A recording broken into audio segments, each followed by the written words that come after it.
ধ্যাট, এত রাত হয়ে গেল, কিচ্ছু ভাল লাগছে না। এদিকে খিদেও পেয়েছে, দেখি ফ্রিজে কিছু আছে কিনা।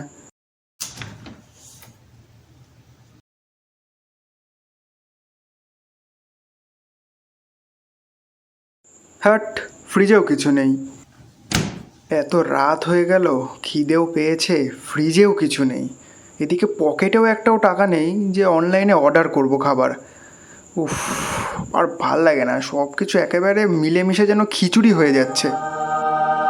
খিচুড়ি, স্পেশাল খিচুড়ি বানানোর জন্যে সবার প্রথমে চাল দেবেন, তারপরে ডাল দেবেন, পরিমাণ মতন নুন, পরিমাণ মতন হলুদ, তারপরে জল ঢেলে দেবেন। খিচুড়িটাকে আর একটু স্পেশাল বানানোর জন্যে 1 চামচ বেসন, 1 চামচ চা পাতা, একটুখানি সস, একটুখানি মতন ক্যাম্পা আর একটা ডিম দিয়ে খিচুড়িটাকে খারাপ করার চেষ্টা করবেন না, কারণ এতে খিচুড়ির স্বাদটা আরও খারাপ হয়ে যাবে।